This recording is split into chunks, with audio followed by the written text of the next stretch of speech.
Salut à toi, donc aujourd'hui nous allons voir un principe très important quand tu construis ton business, c'est de déjà connaître, c'est la première étape, connaître ton client cible, ton avatar client. Donc tu en as entendu beaucoup parler, mais est-ce que réellement tu as compris le principe et est-ce que réellement on t'a expliqué en détail comment atteindre ce fameux résultat de trouver son client cible? Donc dans un premier temps, c'est très simple. Tu vas commencer à réfléchir au client potentiel, parce que ça peut paraître bête comme ça, mais on va prendre déjà au sens le plus large. Donc, qui sont tes clients potentiels? Par exemple, si tu es coach sportif, tu vas rechercher des personnes qui ont l'envie, le besoin de faire du sport, par exemple, qui sont en surpoids ou qui ont un manque de vitalité, et du coup, qui cherchent un coach sportif. Tu ne chercheras pas forcément quelqu'un qui est dans la déprime et qui est complètement, qui aurait plus besoin d'un accompagnement en fait, de soutien moral que de soutien physique. Donc, c'est de chercher au sens large déjà qui sont tes clients potentiels. Après, c'est aussi, est-ce que ce sont eux aussi des coachs ou est-ce que ce sont des ouvriers de bâtiment ou est-ce que ce sont, je sais pas moi, est-ce que ce sont des consultants par exemple?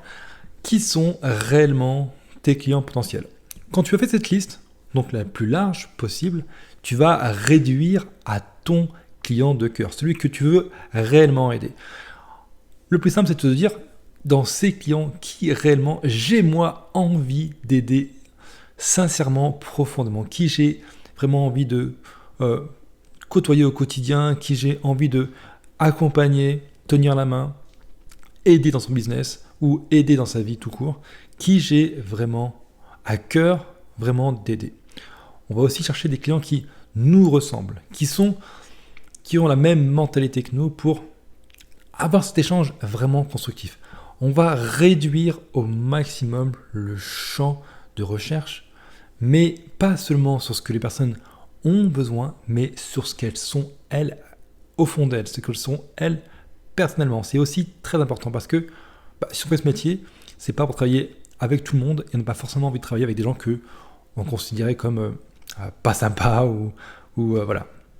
Donc, c'est très important de réduire ce champ au maximum. Donc, moi, je pense, d'un premier temps, déjà réduire aux personnes, quelles personnes on veut attirer, comment elles sont, comment elles vivent, leur âge, leur sexe, mais aussi ce qu'elles ont réellement besoin. Donc, est-ce qu'elles ont besoin d'un suivi sur, par exemple, rechercher des clients, construire une offre, ou être en meilleure santé, physique ou morale.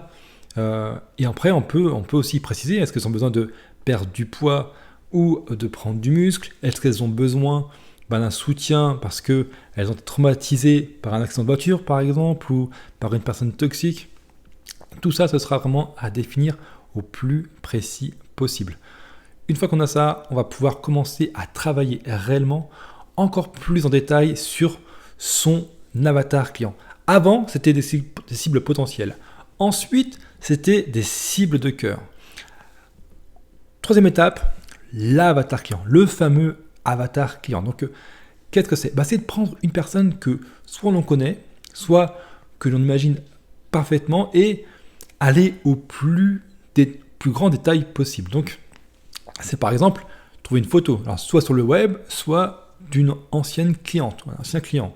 C'est détailler le sexe, l'âge, profession, diplôme, qualité, défaut. Tout ça, ce sera vraiment à mettre en détail le plus précis possible. Vous pouvez aussi soit lui inventer une histoire, soit reprendre une histoire déjà existante, c'est-à-dire, par exemple, elle s'appelle Léa, elle a 26 ans, elle sort de l'école, elle vient juste d'être certifiée comme coach et se pose beaucoup de questions sur comment trouver des clients ou comment construire une offre. Et là, du coup, on a le détail précis de la personne, de son âge.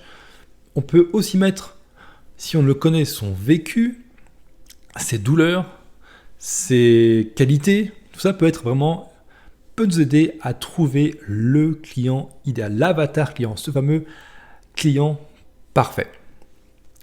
Quand vous avez ça, vous avez trouvé la meilleure méthode pour construire une offre et trouver vos futurs clients. Pour vous aider aussi, si aujourd'hui vous n'avez pas forcément d'exemple, c'est de créer, ce que moi j'ai fait cette semaine, c'est de créer un sondage. Vous allez pouvoir sonder les personnes que vous rencontrez soit en réel, soit sur des groupes Facebook, sur Internet de façon générale, et là, vous allez leur transmettre gentiment, poliment, un questionnaire à remplir avec ces différentes questions, et du coup, vous pourrez ensuite agrémenter votre fiche d'avatar client. Donc, tout ça, c'est à mettre en place le plus rapidement possible en premier, et grâce à ça, vous allez pouvoir trouver très rapidement votre avatar client et surtout connaître ses réels besoins.